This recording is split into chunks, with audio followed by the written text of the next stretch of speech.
संस्कृति पर्यटन तथा नागरिक उड्डयन मन्त्री प्रेम आलेसँग विशेष कुराकानी गर्दैछु। मन्त्री तपाईँलाई म जनता जान्न चाहन्छु, कार्यक्रम स्वागत गर्न चाहन्छु। धन्यवाद ऋषिजी। तपाईँको 98 दिन यो मन्त्रालय बसेर तपाईँले गर्नुभएको राम्रो काम बताउनुहोस् त जनतालाई आज।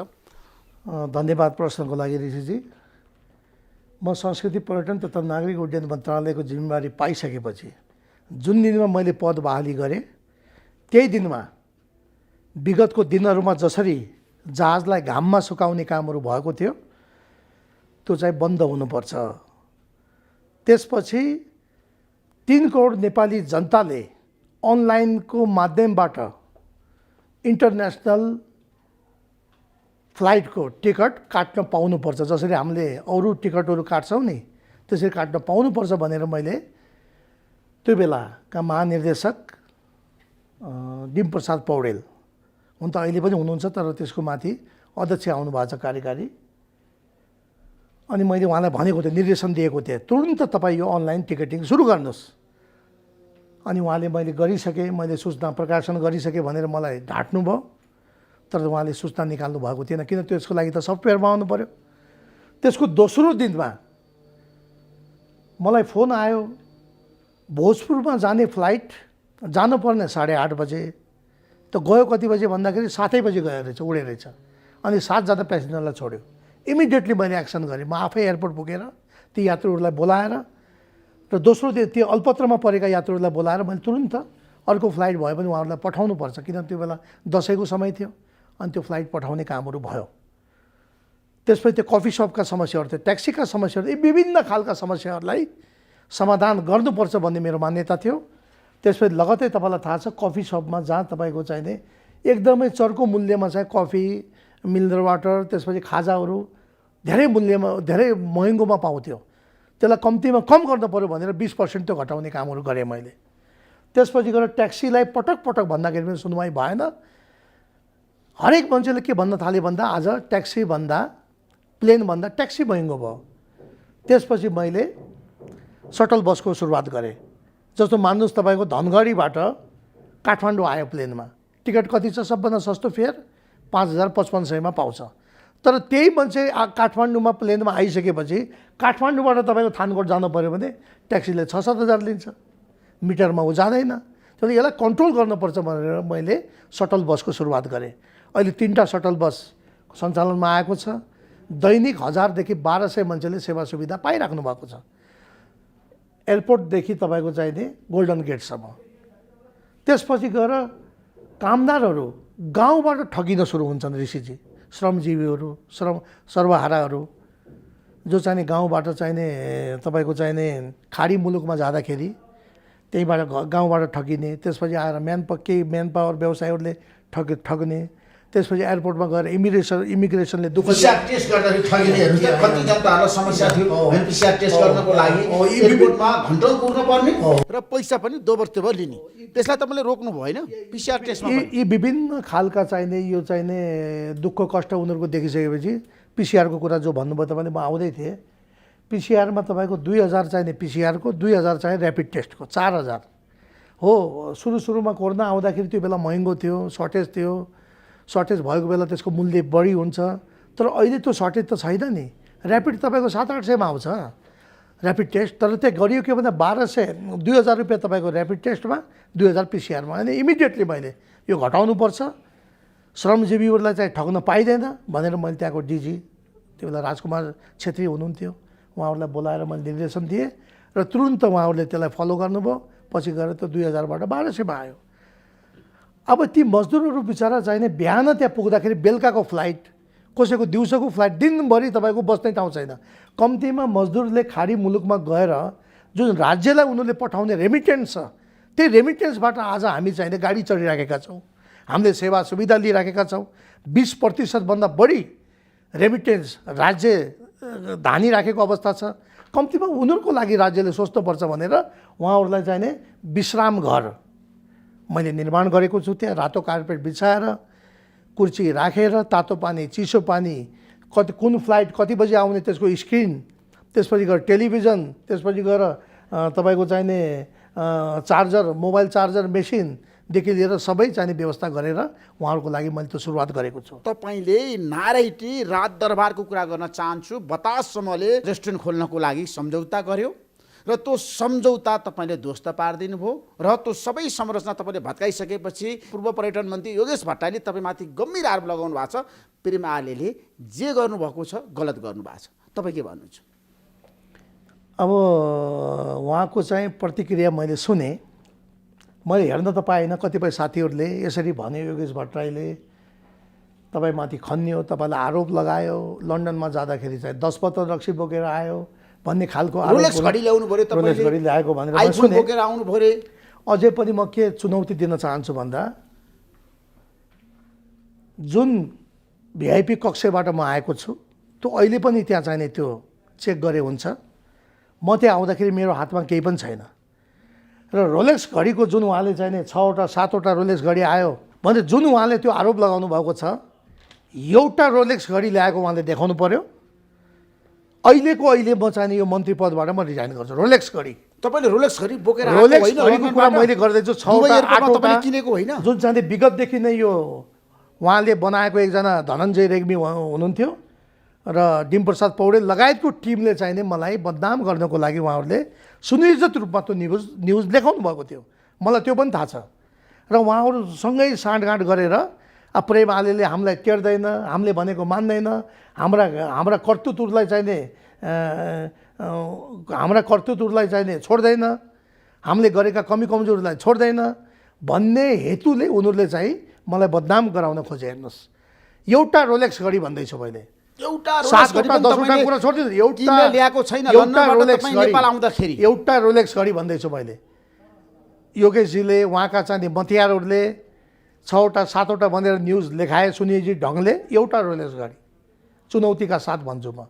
र जुन 10 बोतल रक्सी ल्याएको छ भनेर 10 बोतल रक्सी बोकेर लन्डनबाट आएको भनेर हो योगेश भट्टराईजीले भन्नुभयो। उहाँले त भन्नुभयो सिसिटिभी हेर्नुपर्छ, अनुसन्धान गर्नुपर्छ र मन्त्रीलाई कारबाही गर्नुपर्छ। सुन्नु न, म जसरी आएको छु मेरो हातमा केही पनि छैन। त्यो चेक गर्दा हुन्छ, मलाई केही फरक पर्नेवाला छैन। रोलेक्स घडी र रक्सी 10 बोतल लिएर आएको र आइफोन पनि बोकेर आएको आरोप छ नि तपाईँ भाइ। त पर्यटन मन्त्रीले त हाम्रो देशको छ नि विजेत गर्नु। रोलेक्स घडी म उहाँलाई चुनौती दिन चाहन्छु, प्रमाणित गरेर देखाउनु। मैले एउटा घडी पनि ल्याएको छैन रोलेक्स। उहाँको त्यो चाहिने त्यो झुट्टा आरोप हो एउटा कुरा। अनि अर्को जो रक्सीको कुरा उहाँले गर्नुभएको छ, जब म रक्सी नै खाँदैन, रक्सीको कुरा त छोड्नुहोस्, म वाइन समेत खाँदैन, त्यो मिथ्या आरोप हो कि उहाँको त्यो आक्रोश व्यक्त गर्नुभयो उहाँले। तपाईँलाई थाहा छ ऋषिजी, बतासको नाउँ जुन नारायण राज दरबारमा सङ्ग्रहालयमा जुन उहाँले कब्जा गर्नुभएको छ, विगतमा 6 आना जग्गामा बनेको घर क्याप्टेरियाको लागि चाहिने योगेशको डिजाइनमा त्यो दिएको छ। त्यो आधार र प्रमाण छ तपाईँ? त्यो पनि घुइयाँको भाउमा। बतास अर्गनाइजेसनले योगेश भट्टराईकै निर्देशना पाएको हो। संस्कृति पर्यटन नागरिक तथा उड्डयन मन्त्रालयको मन्त्री भइसकेपछि त्यो मन्त्रालयको मातहतमा पर्दैन। उहाँले भन्नुभएको छ मलाई थाहै थिएन। होइन होइन, मैले सम्झौता गरेँ कि होइन। होइन त उहाँले त माधवमा नेपालको पोल खोल्नु भएको छ, झलनाथ खनालको पोल खोल्नु भएको छ, बाबुराम भट्टराईको पोल खोल्नु भएको छ र 2067 सालमा त्यहाँ भवनहरू बनेको हो, त्यो संरचना बनेको हो, अहिले बनेको हो र मेरो कार्यकालमा बनेको होइन भने उहाँले त इतिवृत्तान्त बताइरहनु भएको छ त योगेशले। त त्यो संरचना के को लागि बनाएको? त्यही कौडीको भाउमा दिनको लागि बनाएको। राजतन्त्रको अन्त गरेर राजाको सम्पत्ति दोहन गर्नको लागि हामीले गणतन्त्र ल्याएको हो। त्यति मात्रै हो र भने दरबार मार्गमा तपाईँको चाहिने त्यत्रो प्राइम लोकेसनमा करोडौँ रुपियाँ 6 आना तपाईँको चाहिने मूल्यको चाहिने त्यो जग्गा पाउने हो भने करोडौँ रुपियाँ त्यसको मूल्य पर्छ।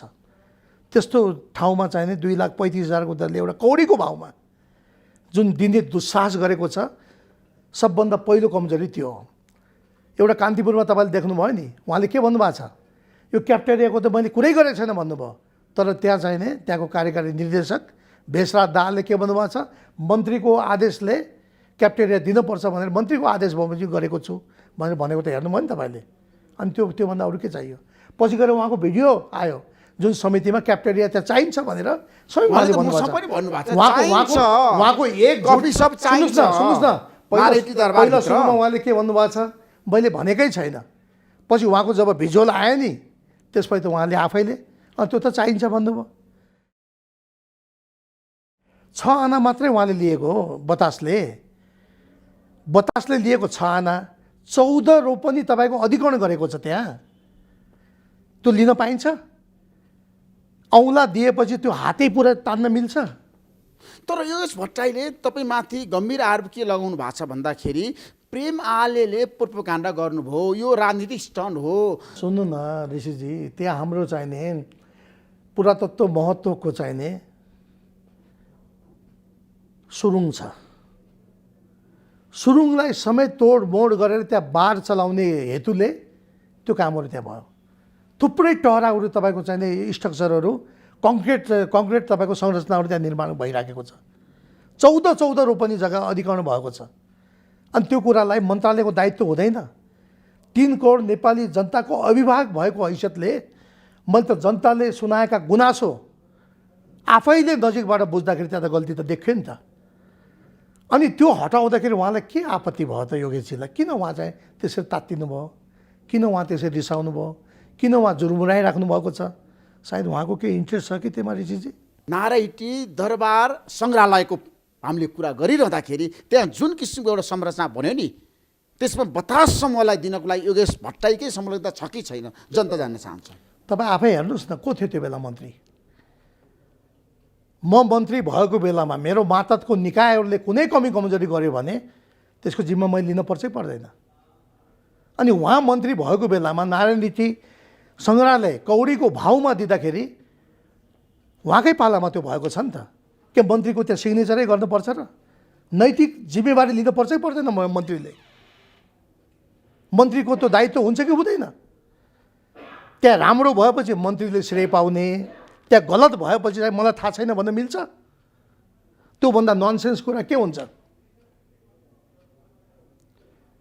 अझै तपाईँको 14 रोपनी त्यहाँ कङ्क्रिट तपाईँको चाहिने उहाँ घरहरू बनाइएको छ, निर्माण गरिएको छ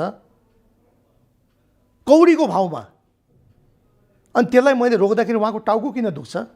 कि उहाँले भन्नु पर्यो बताससित मेरो अनसिन, म पार्टनरसिप थियो मेरो, तपाईँले गर्दाखेरि मलाई ठुलो घाटा भयो भनेर उहाँले मलाई भन्न पर्यो। होइन भने म त राज्यको मन्त्री, म कोहीप्रति केन्द्रित छैन। मैले अहिलेसम्म योगेश भट्टराईको नाउँ लिएको पनि थिएन।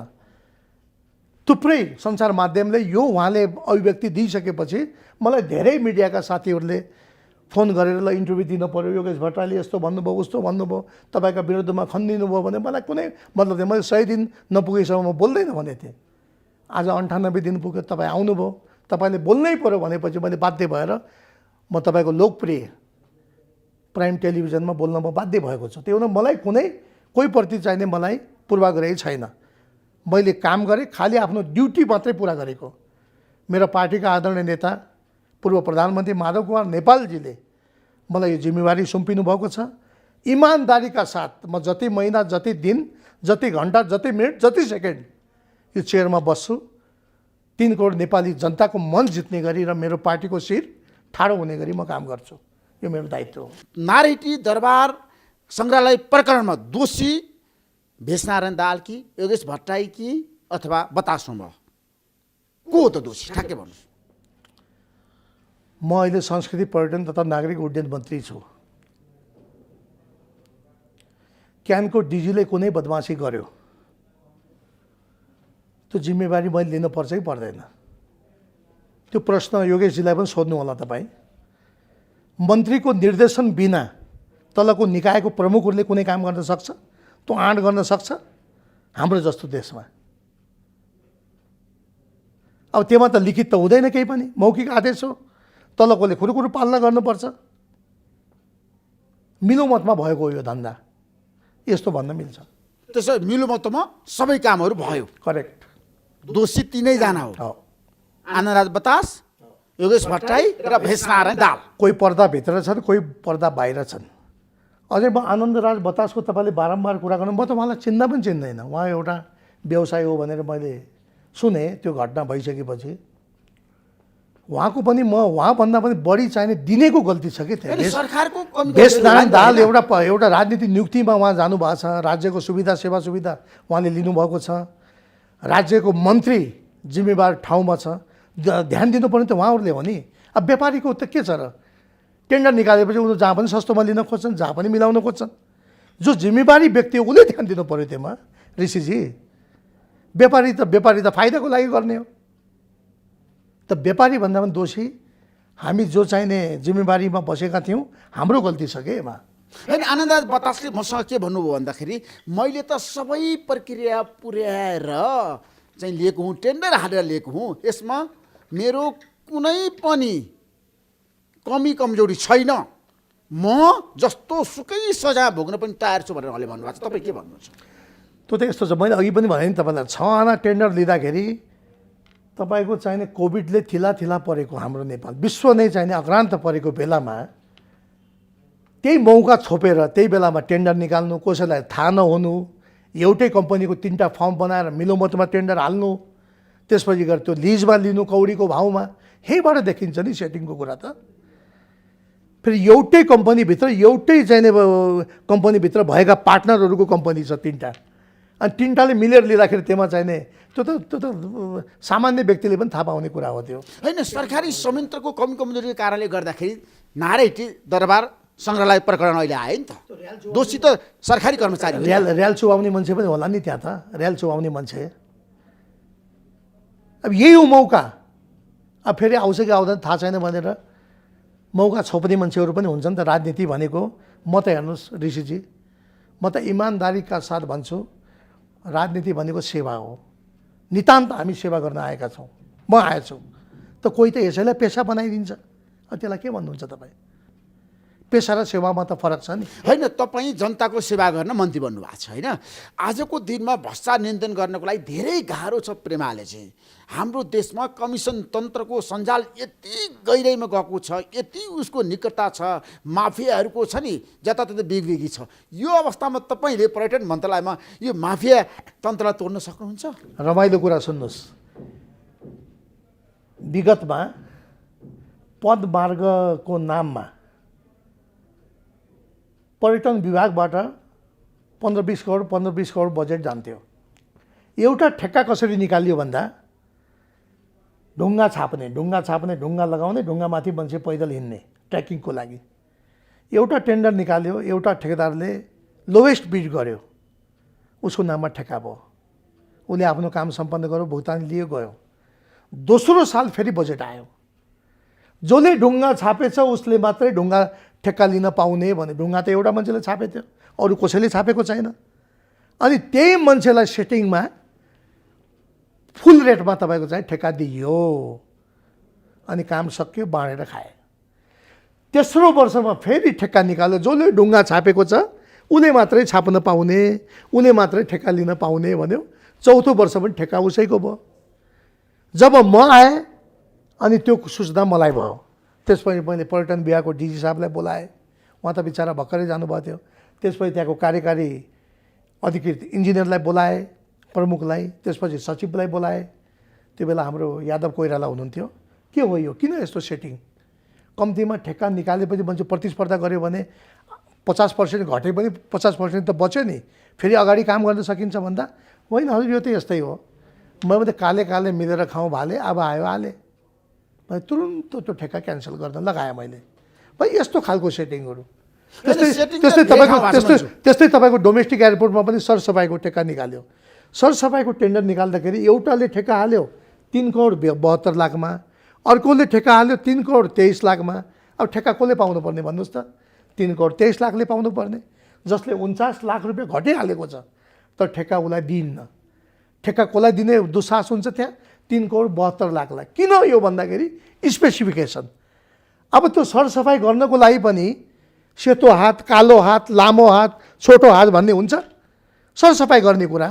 मैले के सोचेँ भन्दा 49 लाख रुपियाँ बचत भयो भने एउटा सटल बस किनौला, 3टा छ 4वटा हुन्छ, एउटा भ्यान किनौला। मेरो सोच त्यतातिर छ। तर ब्युरोक्रेसीहरू के छ भन्दा कसरी हाउ टु अर्न भने त्यसलाई यहाँ धेरै फोहोर छ ऋषिजी। त्यो फोहोर बढार्न तपाईँलाई धेरै गाह्रो छ नि? मलाई छैन, म सक्छु, मलाई लोभ लालच छैन। मैले अघि पनि भने जति समय यहाँ बस्छु देश र जनताको हितमा मैले काम गर्छु। जुन पार्टीले मलाई यहाँ जिम्मेवारी दिएर पठाएको छ, म त्यो इमान्दारीका साथ कतै र्याल नचुहाएर म काम गर्छु। तर तपाईँलाई पनि धेरै प्रस्तावहरू आउन सक्छ नि, धेरै प्रलोभनहरू आउन सक्छ नि, प्रेमालेजी यो काम मलाई मिलाइदिनुहोस्, म तपाईँलाई सहयोग गर्छु, आर्थिक रूपमा सहयोग गर्छु, पार्टीलाई सहयोग गर्छु, आगामी निर्वाचनमा तपाईँलाई सहयोग गर्छु भन्ने मान्छेहरू त आउन सक्छ नि तपाईँसँग पनि। आँटै गर्दैन मसित हेर्नुहोस्, म एउटा यस्तो व्यक्ति हो ऋषिजी जो प्राइभेट एयरलाइन्सको इन्ट्रेस्ट बिना म यहाँ आएको मान्छे हो।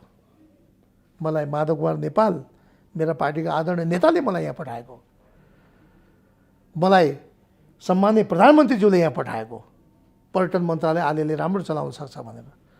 मलाई गठबन्धनका आदरणीय नेता पुष्पकमल दाहालजीले यहाँ जिम्मेवारी दिएर पठाएको। त्यसले मैले उहाँहरूको विश्वासमाथि कुठाराघात म गर्दैन। मसित कोही आउने आँटै गर्नुहुन्न, कोही व्यापारी व्यवसायीहरू कोही पनि आउने आँट पर्यटन गर्दैन। माफियाहरूको तपाईँले सुन्नुभयो नि हाम्रो देशमा 15 करोडको सेटिङवाला ठेक्का मैले तोडिदिएँ, रिटेन्डर गराइदिएँ। सरसफाइको 3 करोड 72 लाखवाला टेन्डर मैले रिटेन्डर गराइदिएँ भनेपछि मसित त्यस्तो आँट गर्दैनन्। त्यही आँट नगरेको हुनाले त ती मान्छेहरू चाहिने जसले यो दुस्साहस गर्न खोज्छ, जो चाहिने भ्रष्टाचारमा बुझिएको छ, जसले चाहिने आर्थिक प्रलोभनमा चाहिँ डुबेको हुन्छ, त्यस्ता व्यक्ति त मसित रिसाउने हुन् नि। प्रेमाले राम्रो काम गर्नु भएको छ भने जनताले भनिरहेको छ। यही काम योगेश भट्टराईले गर्नु पर्दैन? तर योगेश भट्टराईले भनिरहनु भएको छ प्रेमाले काम गरेको होइन, मेरो कार्यकालमा चाहिँ टुरिज्म क्षेत्रमा आमूल परिवर्तन भएको, नागरिक उड्डयन क्षेत्रमा मैले काम गरेको, देशभरि प्लेनको कुरा गर्दाखेरि एयरपोर्टको कुरा गर्दाखेरि म हो काम गर्ने, प्रेमाले जस लिन मिल्दैन भनेर अहिले उहाँले भनिरहनु भएको छ। हो नि त हजुर, सटल बस उहाँले नै चलाएको।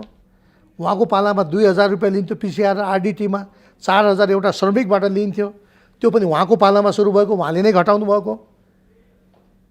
सारा काम उहाँले नै गरेपछि त मेरो के काम छ यहाँ? सबै एयरपोर्टहरूमा तपाईँलाई थाहा छ रात्रिकालीन चाहिँ उडानहरू मैले सुरु गरेको भनेर उहाँले भनिरहनु भएको छ। त गइराखेको छ त प्लेन, अहिले बढीमा 8 देखि 9 बजे मात्रै उड्छ प्लेन। त्यसको लागि लाइटिङको व्यवस्था पनि मैले गरिराखेको छु। अहिले तपाईँलाई थाहा छ अहिले गौतम बुद्ध अन्तर्राष्ट्रिय विमानस्थललाई पनि क्यालिब्रेसन फ्लाइट सञ्चालन गर्नु पर्यो भनेर हामी चाहिने तयारी अवस्थामा छौँ। अब 2 महिनादेखि 3 महिनाभित्र हामी चाहिने तपाईँको उद्घाटन गर्दैछौँ। क्यालिब्रेसन फ्लाइट पछि हामी चाहिने तपाईँको चाहिने टेस्ट फ्लाइट गर्छौँ वाइड बडीबाट, त्यसपछि लगत्तै हामी चाहिने यसको उद्घाटन गर्छौँ। यसमा हामी लागिराखेका छौँ। उहाँको पालामा त त्यो विगतमा भएका कामहरूले कन्टिन्यू पाएको, एउटा नयाँ काम उहाँले देखाउनु पर्यो नि कुनै। योगेश भट्टराईले 15 महिना काम गर्दाखेरि पर्यटन मन्त्रालयमा बसेर जुन काम गर्नुभयो नि त्यो चाहिँ सबैको लागि छ नि, उदाहरणीय थियो, अनुकरणीय थियो। त्यो कुरा तपाईँ मान्नुहुन्छ? उहाँले के काम गर्नुभएको छ तपाईँसँग त धेरै प्रमाण छ नि प्रेमालेजी, बताउनुहोस् त। सबभन्दा पहिला म तपाईँलाई यो देखाउँछु। पर्यटन मन्त्रीको 1 वर्ष जनअपेक्षा अनुसार काम गर्न सकिनँ। योगेश भट्टराईले नै यो दिएको, यो कान्तिपुरमा आएको छ। यो एउटा यो भएन। र अर्को चाहिने उहाँले राम्रो काम गरेको भनेको जुन बेलामा कोरोनाबाट आक्रान्त भएको हाम्रो देश घरबाट बाहिर निस्किने अवस्था थिएन, त्यो बेलामा विदेशमा भएका छोराछोरीहरू, विदेशमा भएका चाहिने हाम्रा श्रमजीवी कामदार मजदुरहरू, उनीहरूले आफ्नो देशमा फर्किनको लागि आफ्नो देशमा फर्किँदाखेरि पनि उहाँले के गर्नुभयो, त्यो बेला चार्टर फ्लाइटको चाहिने हवाला दिनुभयो। यो तपाईँलाई थाहा छ, यो पहिलो छानबिन समिति हो, सहसचिव सुरेश आचार्यको संयोजकतामा यो भएको थियो। यो हुँदाखेरि तपाईँको चाहिने यसमा 4 सदस्य छानबिन समिति बनाएर यो चाहिने एउटा छानबिन समिति प्रतिवेदन उहाँहरूले पेस गर्नुभएको थियो।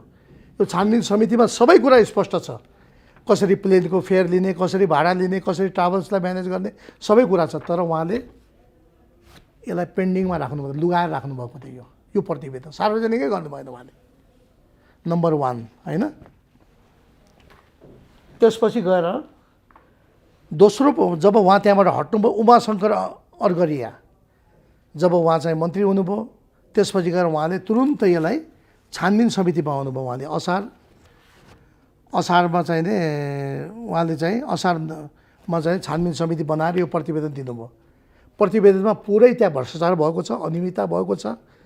एउटा खाडी मुलुकमा भएको यात्रुलाई नेपालमा ल्याउनको लागि सिङ्गल भाडा होइन, डबल होइन, टेबल होइन, चौबर भाडा लिएर ढाड सेक्ने कामहरू गरेको छ।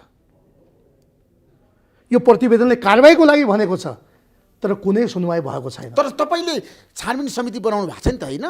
कोभिडको बेलामा प्लेन चार्टर गर्दाखेरि कहाँ कहाँ भ्रष्टाचार भयो, कहाँ कहाँ म तपाईँलाई भन्दैछु, तपाईँले म तपाईँलाई भन्दैछु, समिति बनाउनु, त्यो समितिले काम गर्छ, एक्सन गर्छ। उहाँले 15 महिनामा गरेको कामको बारेमा म तपाईँलाई बताउँदैछु।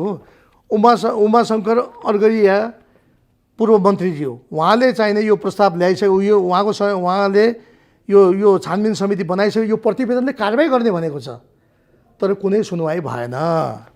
त्यसपछि गएर 2टा प्रतिवेदनलाई मध्यनजर गरेर कारबाही गर्नुपर्छ भनेर हामीले अस्ति मात्रै तपाईँको अर्को छानबिन समिति बनायौँ। छानबिन समिति बनाएछौँ, 10 दिनको म्याद दिएका छौँ। 10 दिनमा प्रतिवेदन आउँछ। 10 दिनमा प्रतिवेदन आइसकेपछि हामी तपाईँहरू जस्तो लोकप्रिय सञ्चार माध्यमलाई हामी खबर गर्छौँ, पत्रकार सम्मेलन गर्छौँ र सार्वजनिक गर्छौँ। योगेश भट्टराईले जसरी कोभिडको बेलामा प्लेन चार्टर गरेर कमाएको कमिसन खाएको कुरा चाहिँ प्रमाणित गर्नुहुन्छ तपाईँले? मलम लगाउनु पर्छ पर्दैन? कोभिडको बेलामा मान्छे चाहिने बेरोजगार भएको छ, मान्छेले आमा गुमाएको छ, बुवा गुमाएको छ, छोरा गुमाएको छ, छोरी गुमाएको छ। यस्तो कठिन अवस्थामा राज्य भनेको त संरक्षक हो नि जनताको। जनतालाई न्याय गर्नु पर्दैन, उल्टो जनतालाई ढाड सेक्ने काम भएको छ ऋषिजी। 3 गुणा 4 गुणा बढी चाहिने भाडा उठाइएको छ कमिसनको लागि। यो मैले बनाएको यो तेस्रो छानबिन समिति हो। यसले सबै कुरा तथ्य सत्य चाहिने प्रतिवेदनमा ल्याउँछ र हामी कारबाही गर्छौँ। त्यसमा चार्टर प्लेन प्रकरणमा दोषी जो देखिन्छ तपाईँ कारबाही गर्न सक्नुहुन्छ? हो, त्यो हिम्मत छ तपाईँमा? तपाईँले के मान्नु भएको छ? योगेश भट्टराईको नाम मुछेको छ नि त, तपाईँले भन्नुभएको छ नि त। म त पर्यटन मन्त्री हुनुहुन्थ्यो त्यतिखेर। 65 किलोको ठिटो, म 100 किलोको छु, म सक्छु। ओजनले पनि अलिक बढी नै होला, म सक्छु, म गर्छु। तर त्यही गर्ने भनेर यहाँ आएको। ईश्वर पोखरेल पनि हुनुहुन्थ्यो नि त उप प्रधानमन्त्री, जोसुकै उहाँको होस्। निर्देशन भएको छ। XYZ जे सुकै होस्, जसले गल्ती गरेको छ कानुनी दायरामा आउँछ, उसलाई कारबाही हुन्छ। कोभिड व्यवस्थापन केन्द्रको त संयोजक त त्यतिखेर त ईश्वर पोखरेल हुनुहुन्थ्यो उप प्रधानमन्त्री। अनि अर्को कुरा सुन्नुहोस् यहाँ। त्यसपछि गएर अर्को के भएछ भन्दा यो तपाईँको चाहिने ओम्नीलाई त्यो बेला औषधि ल्याउनु पर्ने चाइनाबाट औषधि ल्याउनको लागि चार्टर फ्लाइट गर्नुपर्ने। नेपाल सरकारले भ्याक्सिन लगायतका सामग्री ल्याउनको लागि दिँदाखेरि त्यो चार्टर फ्लाइट भयो, त्यसमा चाहिने क्रेडिटमा पनि दिन सकिन्छ। तर ओम्नी भनेको त्यो त प्राइभेट कम्पनी हो नि, अनि प्राइभेट कम्पनीले कम्तीमा 2 दिन अगाडि पैसा डिपोजिट गरेपछि मात्र चार्टर फ्लाइट हुन्छ ऋषिजी। यो त नेपाल सरकारको ध्वजाबाग जहाज हो नि। निगम भनेको त कुनै व्यक्तिको प्राइभेट एयरलाइन्स होइन नि त, हिमालय एयरलाइन्स जस्तो। चार्टर फ्लाइट गर्दाखेरि तपाईँको चाहिने मन्त्री स्वयं आफैले तुरुन्त त्यो प्लेन पठाउनु, त्यसको जिम्मा म भएँ भनेर उहाँले भन्नुभएको छ। आज तपाईँको हेर्नुहोस् त कति समय बितिसक्यो, करिब तपाईँको चाहिने यो पत्र अनुसार 21 महिना पुरा भइसक्यो। हेर्नुहोस् त अहिलेसम्म चाहिने नेपाल एयरलाइन्सको पैसा आएको छैन। करिब 1,74,00,000 रुपियाँ अहिलेसम्म नेपाल एयरलाइन्सले पाएको छैन। भनेपछि यसरी प्राइभेट एयरलाइन्सलाई जबरजस्ती फ्लाइट गर्न दिन मिल्छ कि मिल्दैन? तिर्सकेपछि पैसा असुल हुनुपर्छ कि पर्दैन? हेर्नुहोस् यो मैदा यो छ। ओम्नीले अहिलेसम्म पैसा तिरेको छैन। निगमले होइन यसरी जान मिल्दैन, जबसम्म पैसा निगमको खातामा आउँदैन तबसम्म हामी चार्टर फ्लाइट गर्दैनौँ भन्दा जबरजस्ती मन्त्रीले, हाम्रो बुद्धिसागर लामिछाने भन्नुहुन्छ यहाँ सहसचिव, उहाँलाई भनेर जबरजस्ती पत्र पठाएर प्रेसरको भरमा चार्टर फ्लाइट भएको छ। तर अहिलेसम्म यो पैसा आएको छैन। त्यो पैसा उठाउन सक्नुहुन्छ तपाईँले? यो जहाज देख्नुभयो नि तपाईँले, यो नेपाल एयरलाइन्स हो। यसको अभिभावक हो म। यो अभिभावक त पुरा गर्नको लागि म यो ठाउँमा आएको छु। तर गाह्रो छ त उहाँ त्यो बेला भएको बेला एयरलाइन्सले छ नि तिर्छ त्यो पैसाहरू सबै। होइन हिमालय एयरलाइन्सले होइन, हिमालय एयरलाइन्स पनि त कमी कमजोरी छ होइन, नि, त्यो कुरा ओम्नीले तपाईँले स्वीकार्नुपर्छ। सुन्नु न, ओम्नीले तिर्नुपर्छ। हिमालय एयरलाइन्सले चाहिँ चार्टर गरे हो नि त्यतिखेर। रिजी त्यो बेला चार्टर कुरा गर्दा निजी क्षेत्रलाई दिएको हो नि हिमालय एयरलाइन्स। त्यो बेला म मन्त्री भएको भए म कुनै हालतमा पनि म स्वीकार गर्थेन। जबसम्म पैसा डिपोजिट हुँदैन निगमको खातामा तबसम्म नेपाल एयरलाइन्सको जहाज जाँदैन भनेर म रोक्थेँ। हेर्नुहोस्, तर उहाँले त्यसमा खेलाची गर्नुभयो। अब के थियो उहाँको इन्ट्रेस्ट मलाई थाहा छैन, त्यो तपाईँ नै सोध्नु होला। यो राम्रो काम उहाँले गर्नुभयो। अर्को काम एनएसी नेपाल एयरलाइन्स कम्पनीलाई निगमलाई कम्पनी बनाउने, निजीकरण गर्ने, प्राइभेटाइजेसन गर्ने, सेयर बेच्ने काम जुन उहाँले गर्नुभयो एकदमै दुर्भाग्य हो। तपाईँलाई थाहा छ सिनामङ्गलको जग्गा, निगममा रहेको सिनामङ्गलको जग्गा अहिले 1 करोडमा पनि त्यहाँ पाउँदैन। त्यो जग्गाको मूल्य कति छ थाहा छ? जम्मा 32 लाख रुपियाँ आना। जम्मा 32 लाख रुपियाँ आना सिनामङ्गलमा पाउँछ ऋषिजी भन्नुहोस् त। 1 करोडमा नपाइने जग्गा 32 लाख त्यसको मूल्याङ्कन गरिएको छ प्रति आनाको।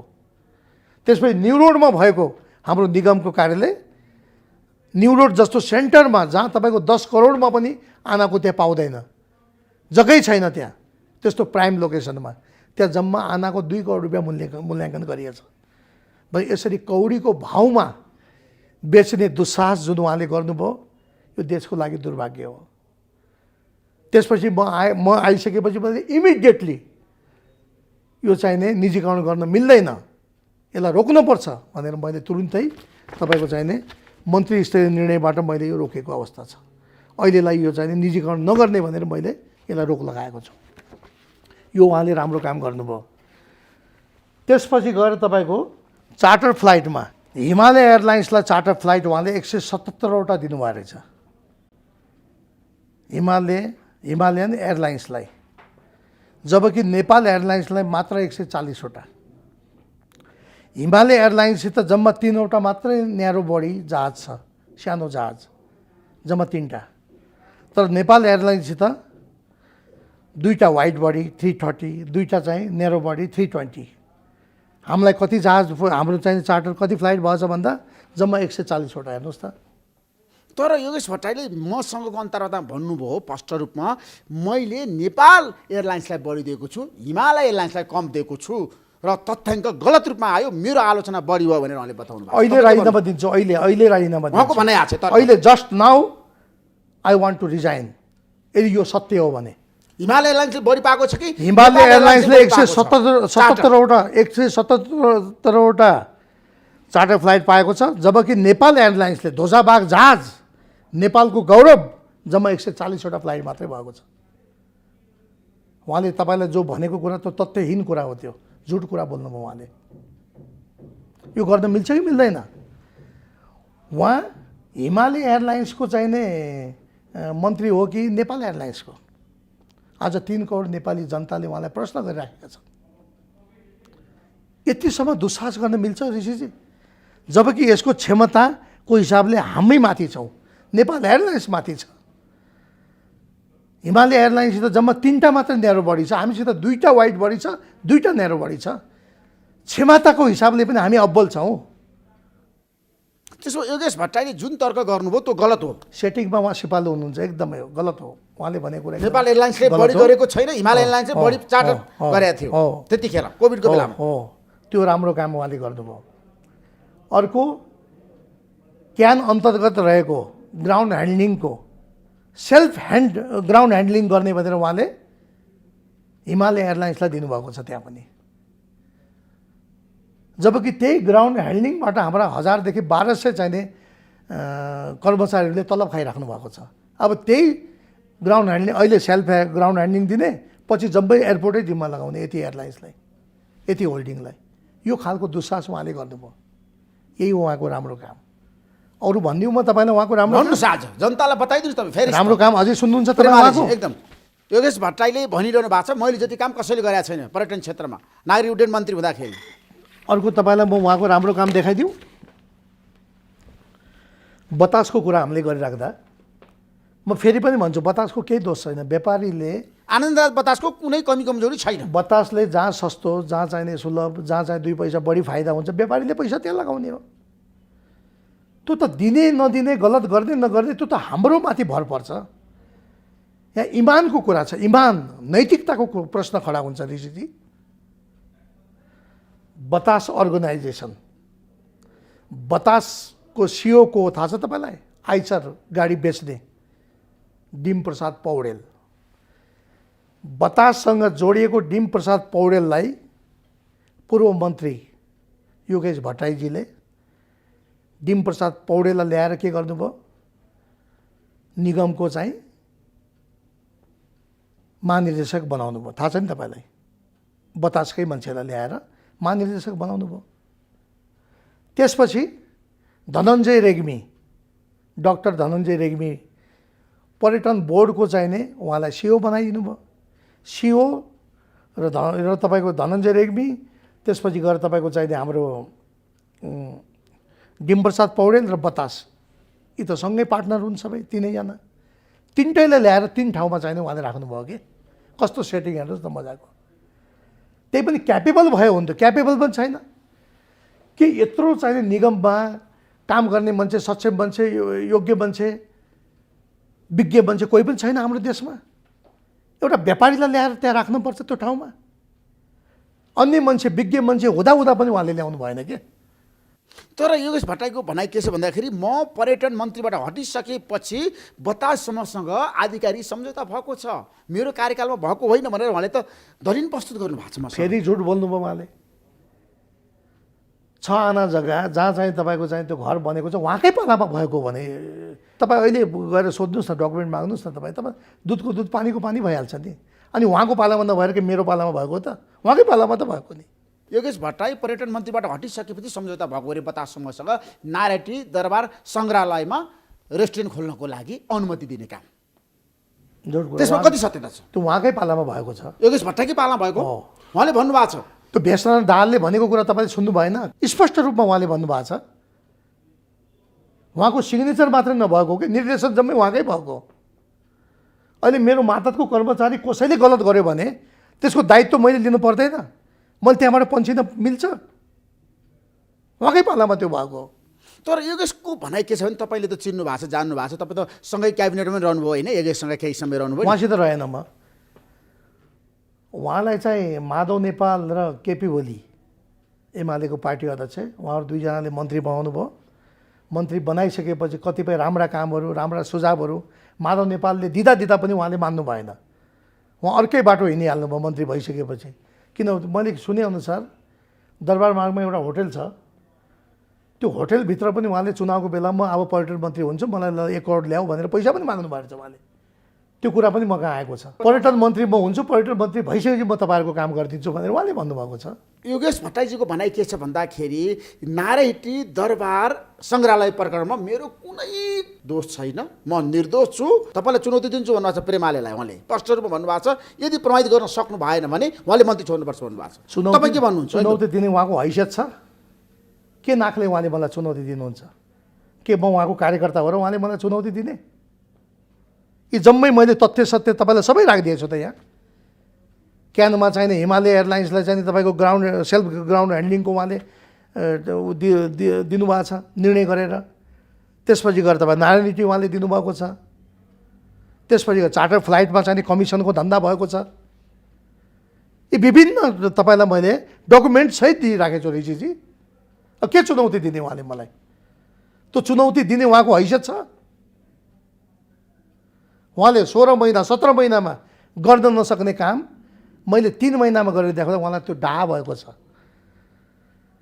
अब उहाँका विषयमा कसैले विरोध गर्छ, विभिन्न सञ्चार माध्यमहरूले उहाँको विरुद्धमा लेखिरहेको छ कि मैले लेख्न लगाएको थियो।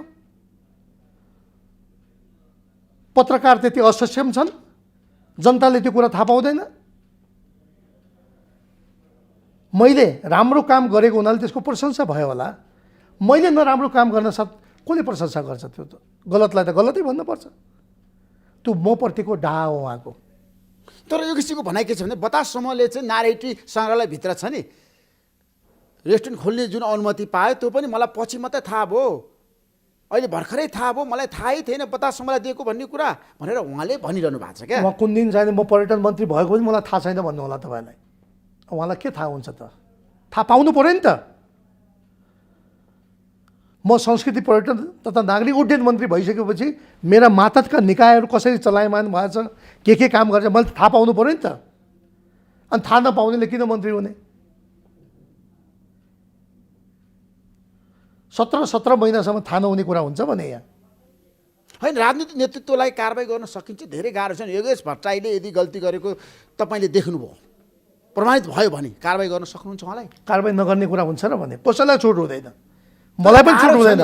यदि मैले कुनै कमजोरी गरेँ भने सुन्नुहोस् न, मैले कुनै कमजोरी गरेँ मलाई सबै छुट हुँदैन।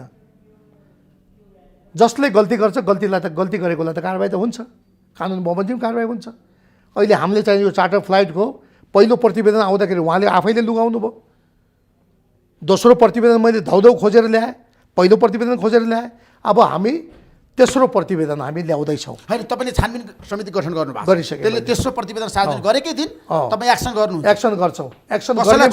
एक्सन गर्ने भनेर यहाँ आएको हो, एक्सनको लागि आएको हो। मलाई लोभ लालच केही पनि छैन, म डर मान्दैन। उहाँले एउटा बडा फुर्तीका साथ भन्नुभयो जस्तो गणतन्त्र उहाँले नै लिएर आएको जस्तो गर्नुभयो उहाँले। 43 सालदेखि म जेलमा बसेको, अनि जेलमा बस्यो भनेर डकैती गर्न पाइन्छ? जे पाइ त्यो गर्न पाइन्छ? राज्यको मन्त्री हुनासाथ चाहिँ ब्रह्मलुट गर्न पाइन्छ? 43 सालदेखि राजनीतिमा लाग्यो भनेर उहाँकै ठुलै तिर मार्नु भयो। राज संस्था फाल्न लागेको मान्छे, परिवर्तन गर्न लागेको मान्छे, यो परिवर्तनै उहाँले ल्याउनु भयो ऋषिजी। सुरु गर्दाखेरि प्रेम आले कहाँ हुन्थ्यो? लुकेर बस्नु भएको थियो, पञ्चायतको पक्षमा वकालत गर्दै हुन्थ्यो, राजावादीहरूसँग सम्झौता गरिरहनु भएको थियो। त्यतिखेर भने तपाईँमाथि त राजनीतिक ब्लेम पनि उहाँले लाउनु भयो। राजावादी त म कहिले भएन ऋषिजी, होइन। म चाहिँ कङ्ग्रेस भएको 51 सालमा मनमोहन अधिकारीले नेतृत्व गर्दाखेरि 9 महिने सरकारको नेतृत्व गर्नुभयो। आफ्नो गाउँ आफै बनाऊ, नसको कार्यक्रम ल्याउनु भयो, वृद्ध भत्ता ल्याउनु। म एकदमै प्रभावित भएर म एमालेमा छिरेको। म राजावादी कहिले पनि भएन, त्यो उहाँलाई भ्रम भएको रहेछ। र अर्को कुरा, उहाँले जुन 43 सालदेखि म यसरी लागेको भनेर जुन राजनीति हवाला अथवा चाहिँ जुन उहाँले घमण्ड देखाउनु भयो, जस्तो कि उहाँले नै यो व्यवस्था ल्याएको। योगेश भट्टराई नभएको भए गणतन्त्र आउने थिएन। उहाँको ठुलो योगदान रहेछ त्यसमा, म उहाँलाई धन्यवाद दिन्छु। अनि हामी के त्यहाँ गुच्चा खेलेर बसेको थियौँ? हामी पनि त लागेको थियौँ नि परिवर्तनको लागि। म तपाईँलाई आज भन्छु ल, उहाँको त्यत्रो योगदान यदि हो भने शिक्षित वर्ग काठमाडौँमा उहाँ 2 पटक यहाँ चुनाव लड्नुभयो, धुलो चटाए नि जनताले त। 2 पटक पराजय भइसकेपछि बाध्य भएर उहाँ ताप्लेजुङ फर्किनु भयो। जबकि ताप्लेजुङमा उहाँ नफर्किने मान्छे 2 पटक यहाँका जनताले धुलो चटाएपछि ताप्लेजुङमा गएर उहाँले चुनाव लड्नुभयो, जित्नुभयो, होइन। उहाँले 3टा चुनाव लड्नुभयो, 2टा हार्नुभयो, एउटा जित्नुभयो। मैले 5वटा चुनाव लडेको छु। म ग्राउन्डबाट आएको मान्छे हो। म ग्राउन्ड रियालिटी के हुन्छ मलाई थाहा छ। 2054 सालमा एमालेबाट म वडा सदस्य भएँ, त्यसपछि जिल्ला विकास समितिको सदस्य भएँ डोटीबाट, इलाका नम्बर 6 त्यति बेला। 64मा म झिनो मतले माओवादीसित म पराजय भएँ। 70मा म निर्वाचित भएँ, 74मा म निर्वाचित भएँ।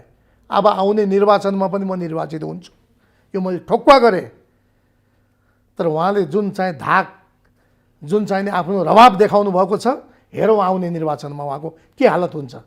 त्यति मात्रै हो र भने एमालेको जिल्ला अधिवेशन हुँदाखेरि ताप्लेजुङमा उहाँको सगोदर दाई जिल्लाको उपाध्यक्षमा लड्नु भएको रहेछ। उहाँको आफ्नो प्यानल बनाउनु भएको रहेछ उहाँले।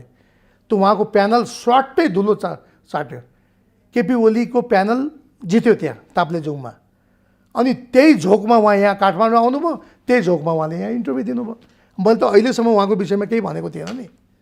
उहाँले मलाई बाध्य पार्नुभयो कि ऋषिजी, त्यसलाई मैले भन्न बाध्य भएँ म त। नारायणी दरबार सङ्ग्रहालय प्रकरणमा तपाईँले हात नहालेको भए हुन्थेन। आज विवाद त सुरु भयो नि, फेरि पनि गाह्रो पर्ला नि त राजनीति रूपमा। त वार सुरु भयो नि, आरोप प्रत्यारोप, पोल खोलाखोल।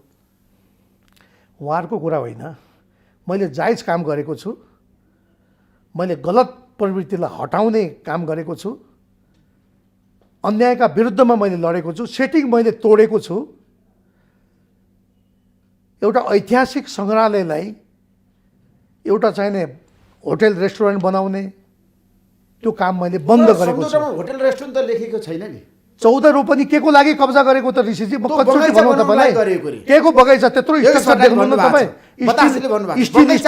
ए उहाँ त्यसो भए पार्टनर रहेछ, उहाँहरूको सल्लाह हुँदो रहेछ कस्तो खालको स्ट्रक्चर बनाउने, के गर्ने, सल्लाह त भित्रभित्र हुँदो रहेछ नि त। योगेशजीले भन्नुभन्दा त्यो त बतासजीले भन्नु पऱ्यो नि। त्यो क्यान्टिन र कफी सपको लागि मात्रै त्यो जग्गा लिएको हो रिलिजमा। त्यत्रो स्ट्रक्चरहरू बनाएको छ, सारा त्यहाँ उ गरेको छ। त्यो भत्काएको तपाईँले देख्नु भएन आफ्नो आँखाले? दिउँसै रात पारिदिने। तर अरू योगेशजीले- भवनहरू तपाईँले भत्काउनु भएको छैन नि? माधवमा नेपालले बनाएको भवन, बाबुराम भट्टले बनाएको भवन, झलनाथ खनालले बनाएको भवन तपाईँले भत्काउनु भएन मैले नि त त? ऐतिहासिक भवन त भत्काउने कुरा त भएन नि। जसले त्यहाँ कब्जा गरेको छ त्यो मात्रै भत्काउने हो, अरू किन भत्काउने? अब आयो कुरा टेन्डर त्यही 6 आनामा सेरोफेरोमा हामी फेरि फर्केर आयौँ। त्यो 6 आनाको विषयमा कति कानुन सम्मत छ त्यो कुरा हामी बुझ्छौँ, छलफल गर्छौँ र त्यही आधारमा हामी कारबाही गर्छौँ। नारायणी सङ्ग्रहालयभित्र कफी सप चाहिन्छ मैले तपाईँलाई भने कि भनेन ऋषिजी? मैले भने त भर्खरै तपाईँलाई, त्यसको बारेमा हामी छलफल गर्छौँ। कानुनी प्रक्रिया पुरा गरेर त्यो टेन्डर लिएको छ कि छैन, त्यो सेटिङ हो कि होइन, त्यो विषयमा हामी छलफल गरेर गर्छौँ, अगाडि बढ्छौँ। त्यसो भए त्यहाँ रेस्टुरेन्ट खोल्न तपाईँ अनुमति नदिने अब चाहिँ? रेस्टुरेन्ट त 1 2 3 हुँदै हुँदैन, त्यो त कुनै हालमा पनि हुँदैन। यसको लागि क्यान्टिन र कफी सप खोल्न चाहिँ तपाईँ पनि अनुमति दिनुहुन्छ? दिँदैन भने त मैले दिनुहुन्न? अब त्यहाँ दिँदैन, त्यहाँ कुनै पनि कफी सप हुँदैन, नखोल्ने? त्यहाँ कुनै संरचना बन्दैन। नारायणी राजदरबारभित्र अब कुनै पनि hotel, restaurant, coffee shop, canteen हुँदैन? हिजो योगेशजी जस्तो योगेशजीले कुनै एउटा चाहिने व्यापारी 50 लाख दिनुभयो। आज म शक्तिमा छु, आज मैले तपाईँलाई दिएँ, भोलि अर्को शक्तिमा उसले अर्कोलाई दिएला, अनि त्यसपछि त्यहाँको संरचना रहन्छ बाँकी? दोष त भइहाल्छ त्यो ऋषिजी। त्यसलाई कुनै हालमा पनि त्यो दिन मिल्दैन, दिनु पनि हुँदैन, त्यो कानुन सम्मत पनि छैन। नमिल्ने कुरालाई चाहिँ दिने कुरा हुँदैन। तर सङ्ग्रहालयको कुरा गर्दाखेरि तपाईँ त अन्तर्राष्ट्रिय क्षेत्रमा पनि घुम्नु भएको छ, हेर्नु भएको छ, विश्वको विभिन्न देशमा पनि सङ्ग्रहालयभित्र त्यस्तो किसिमको छ नि कफी सपहरू त छ नि त, होटेलहरू, रेस्टुरेन्टहरू त छ नि। खुरुक्क त्यो चोकमा आउने त्यही कफी खाने, त्यहाँ कफी खाने, त्यहाँ खाजा खाने, त्यहाँ पानी पिउने, तर त्यो भित्र चाहिँ त्यो गर्न दिनु हुँदैन। किनभने मान्छेहरू घन्टौँ घुम्छन्, घुमिसकेपछि रिफ्रेस हुनको लागि पनि त कफी सप त चाहिएला नि त। त्यहीँनिर कति छ त तपाईँको त्यहाँबाट कम्तीमा क्यान्टिन तपाईँको त चाहिएला नि त, 5 मिनट पनि लाग्दैन। कफी खानको लागि। त्यो तपाईँको नारायणी राजदरबारको त्यो सङ्ग्रहालयको गेटबाट त्यो दरबारमा आउन कति समय लाग्छ ल भन्नुहोस् त? चोकमा रेस्टुरेन्ट त जति पनि छ नि त्यहाँ पालापाल, त्यो राम्रो नियतले त्यो दिएको होइन कि, त्यो नियत खराबै भएर त्यो दिएको, त्यो जिम्मा लगाइएको। अब धेरै ठाउँमा छ नि त त्यस्तो कफी सप, तपाईँलाई थाहा छ हाम्रो संसद भवनमा पनि छ। हिजो सुन्नुहोस् न, हिजो तपाईँको 6 आनाको नाममा क्यान्टिन त्यहाँ पनि छ। 6 आनाको नाममा जसरी चाहिँ राष्ट्रपति भवनमा पनि क्यान्टिन छ। सुन्नुहोस् न, हिजो 6 आनाको जग्गामा जसरी तपाईँको चाहिने सेटिङमा कोरोनाको चाहिने बिगबिगी भएको बेला मान्छे घरबाट बाहिर ननिस्किने बेलामा मान्छेले त्यसरी सेटिङमा चाहिने एउटा बतासलाई चाहिने समूहलाई 6 आना त्यो जिम्मा लगाइयो कौडीको भाउमा। त्यसपछि गएर फेरि उसले के गर्यो? 14 रोपनी अझै कब्जा गर्यो। त्यसपछि उसले के गर्छ? फेरि 14 रोपनी गर्छ। अनि के हुन्छ त्यहाँको हालत? त्यसो भए 6 आनाको लागि मात्रै सहमति भएको थियो सरकारसँग? त्यही सुनिएको छ त, 6 आनाको चाहिँ टेन्डर भएको छ सेटिङमा। 6 आनाको लागि मात्रै टेन्डर 6 आनाको लागि मात्रै भएको छ, अरू भएको छैन ऋषिजी। फेरि 14 रोपनीको 14 रोपनी केही पनि भएको छैन। 10 रोपनीको बाहिर चर्चा मैले भइरहेछ। भेस्तानजीलाई सोधेँ, हाम्रो छानबिन समितिलाई सोधेँ, भेस्तानजीले केही के पनि भन्नुभयो? भएको छैन। उहाँले त्यही भन्नुभयो, 6 आनाको लागि मात्रै दिएको, 14 रोपनीको यो होइन भन्नुभयो उहाँले। फेरि आफै आएर उहाँले राजीनामा दिएर जानुभएको छ। हाम्रो अहिले त त्यहाँको त्यो सङ्ग्रहालयको अध्यक्ष त, विकास समितिको अध्यक्ष त हाम्रो सचिवै हुनुहुन्छ, उहाँलाई राजीनामा पनि दिएर जानुभएको छ उहाँले। त्यसो भए अब तपाईँ कसैलाई बाँकी राख्नुहुन्न, दोषी जोसुकै होस् अब उम्कन सक्दैन। अब यसरी छाडा छोड्दै गयो भने कसरी यो कानुनी दायरामा त सबलाई ल्याउनु पऱ्यो नि। गलत काम गर्नेलाई त लाइनमा त ल्याउनु पऱ्यो नि ऋषिजी, त्यो त मेरो दायित्व हो त। त्यसो भए नारायणी दरबार सङ्ग्रहालयभित्र अब कसैले पनि रेस्टुरेन्ट खोल्न पाउँदैन, होटेल खोल्न पाउँदैन, पाउँदैन र कफी सप पनि खोल्न पाउँदैन। कफी सप त्यही त मैले तपाईँलाई भने नि त, त्यो 6 आनाको विषयमा जुन सेटिङमा जो टेन्डर भएको छ, होइन क्यान्टिन खोल्न पाउँछ पाउँदैन, मेरो सिधा प्रश्न सिधा उत्तर। होइन त्यसको विषयमा त हामी छलफल गर्छौँ नि। त्यो 14 रोपनीमा जुन उहाँले चाहिने जुन कब्जा गरेर जुन चाहिने कङ्क्रिट स्ट्रक्चर बनाउनु भएको छ त्यो विषयमा मैले भने। 6 आनाको विषयमा त हामी छानबिन 6 आनाको गर्छौँ। विषयमा तपाईँको दृष्टिकोण के हो? त्यसो भए 6 आनामा पनि कफी सप खोल्न दिने कि नदिने? त्यहाँ पनि बस्न दिनु हुँदैन भनाइ हो मेरो त। अब म हुँदासम्म त त्यो मैले कन्ट्रोल गरेँ, भोलि म यहाँबाट गइसकेँ फेरि चाहिने त्यो अधिकरण हुन्छ, किन गर्न दिने त्यो? त्यसो भए तपाईँ दीर्घकालीन समाधान खोज्दै हुनुहुन्छ। अब नारायणी दरबार सङ्ग्रहालयभित्र कुनै पनि छ नि मनोरञ्जनका साधनहरू सञ्चालन हुन पाउँदैन? गर्न पनि दिनु हुँदैन। त्यसको नेचुरल ब्युटी नै हराउँछ क्या। कफी खाने इच्छा छ भने मान्छे बाहिर आएर खायो भयो नि त, 5 मिनट लाग्छ त्यहाँबाट, नारायणीको गेटबाट 5 मिनटमा त्यहाँ पुगिन्छ। चोकमा जाँदाखेरि तपाईँको करोडौँ रुपियाँ चाहिने भाडा, 6 आना लिनु पऱ्यो भने करोडौँ रुपियाँ तिर्नुपर्ने मासिक। अनि त्यहाँ चाहिँ 2.5 लाख 2,35,000मा हुन्छ त त्यो? त्यसलाई सेटिङ भन्न मिल्दैन। तर योगेश भट्टराईले डोजर मन्त्री हो प्रेमाले भनेर भन्नुभएको छ। नाराइटी भित्र डोजर लगाउन मिल्छ भनेर, भवनहरू भत्काउने अधिकार छ उहाँलाई भनेर उहाँले त तपाईँमाथि त कडा टिप्पणी गर्नु। त्यसो उहाँलाई के भन्नु भन्दा त्यो जति छ नि 700 रोपनी जम्मैमा बनाउनुहोस् भन्नुहोस् न तपाईँ। उहाँको त त्यो दीर्घकालीन सोच रहेछ नि, उहाँको त प्लान त खतरा रहेछ उहाँको। तर त उहाँले त्यस्तो भनेको जस्तो मलाई त लाग्दैन। होइन, आइसकेको छ। यदि उहाँले नारायटी दरबार सङ्ग्रहालयभित्र जसरी प्रेमाले संरचना ध्वस्त पार्नुभयो, डोजर मन्त्री हो, उहाँले डोजर आतङ्क चलाउनु भयो हाम्रो समाजमा, देशमा भनेर तपाईँमाथि गम्भीर आरोप लगाउनु भएको छ। बतासित साँच्चै उहाँको चाहिने राम्रै साँठगाँठ रहेछ ऋषिजी। सेयर मेम्बर पनि हो कि जस्तो लाग्यो मलाई बतास अर्गनाइजेसनको। धेरै उहाँलाई चिन्ता लाग्यो त्यो विषयमा। राज्यले नचाहिने काम, कानुनी देशमा कानुनको पालना त सबैले गर्नु पऱ्यो नि। कानुनको धज्जी उडाउन पाइन्छ? उहाँ त के भन्नुहुन्छ के भन्नुहुन्न थाहै हुँदैन। हेर्नुहोस्, बडा रभावका साथमा उहाँले भन्नुभयो 43 सालमा म यस्तो गरेँ उस्तो गरेँ। उहाँ दरबार मार्गमा होटल वुडल्यान्डमा बसेर कफी खाँदाखेरि जुन बेला द्वन्द्वको अवस्था थियो, म गाउँलाई जिल्लासँग जोड्थेँ। धेरै एम्बुसहरू पार गरेर म जान्थेँ, गाउँलाई मैले जिल्लासँग जोड्थेँ। त्यही हुनाले त्यहाँबाट म 4 पटक चुनाव जितेको छु। 5वटा चुनाव लडेँ मैले, 4 पटक म जितेछु। प्रतिशतको हिसाबले भन्यो भने मेरो 80% छ। योगेश भट्टराई 3टा चुनाव लड्नुभयो, 2टा हार्नुभयो उहाँले। त्यसले धेरै कुराहरू के छ भन्दाखेरि तपाईँको उहाँको बोलीको कुनै ठेगान हुँदैन।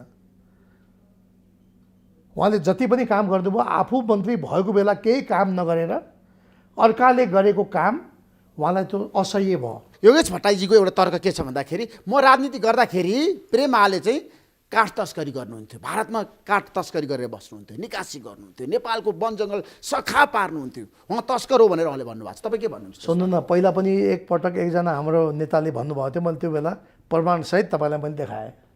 म आज पनि उहाँलाई के चुनौती दिन चाहन्छु भन्दाखेरि 1 क्युफिट काठ मात्रै पनि मेरो नाममा छुटपुर्जी भएको छ भने कहीँ प्रमाण ल्याऊ, म चुनौती दिन चाहन्छु। जताभावी मान्छेलाई आरोप लगाएर त्यसको त केही अर्थ छैन। त उहाँको विषयमा मैले के सुने थाहा छ तपाईँलाई?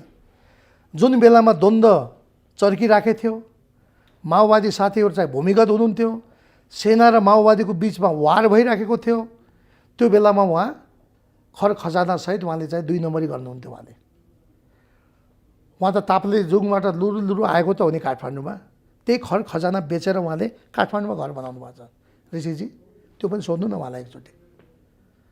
उहाँ त हतियार खजानाको तस्करी गर्नुहुन्थ्यो। उहाँ हाम्रो पार्टीका आदरणीय नेता पूर्व प्रधानमन्त्री माधव नेपाल प्रधानमन्त्री हुँदाखेरि उहाँको मातहतको मन्त्रीलाई तपाईँ कामै गर्न सक्नु भएन, जनभावना अनुसार तपाईँ काम गर्न सक्नु भएन भनेर औँला ठडाउने बेला अनि तपाईँ चाहिने हतियारको तस्करी गर्ने भनेपछि उहाँ चुप्प लाग्नुभयो अरे। सोध्नु न उहाँलाई एकचोटि, हतियारको तस्करी तपाईँले गर्नुभयो कि गर्नु भएन? तातो पानीबाट भने सोध्नु न एकचोटि। तर तपाईँलाई उहाँले ठेकदार भन्नुहुन्छ, सुन तस्करी गरे भनेर भन्नुभएको छ। उहाँले जसलाई सिओ बनाउनु भयो नि पर्यटन बोर्डको, तपाईँको एयरपोर्टको भन्सार विभागमा सोध्नु होला तपाईँ। 30 ग्राम धनञ्जय रेग्मी उहाँले बनाएको सिओ, प्यारो, सायद उहाँको अनसिन पार्टनर पनि होला योगेश भट्टराईको। उहाँले 30 ग्राम सुन, काँचो सुन लिएर आउनुभयो, त्यो भन्सारले समात्यो। त्यसपछि उसले जरिमाना पनि तिर्नु भएको छ उहाँले, धनञ्जय रेग्मीले। उहाँले बनाएको सिओ, उहाँले बनाएको डिमप्रसाद पौडेल, उहाँले बनाएको चाहिँ महानिर्देशक निगमको कति तलब थियो थाहा छ तपाईँलाई? 3.5 लाखको हाराहारीमा तलब थियो उहाँले दिएको। अहिले मैले त्यो घटाएर 50,000मा झारेछु। त्यसलाई कहीँ उहाँको चाहिँ नि यो कमिसन आउने बाटो बन्द भएको हुनाले पनि बढी उहाँलाई डाह भयो होला म प्रति।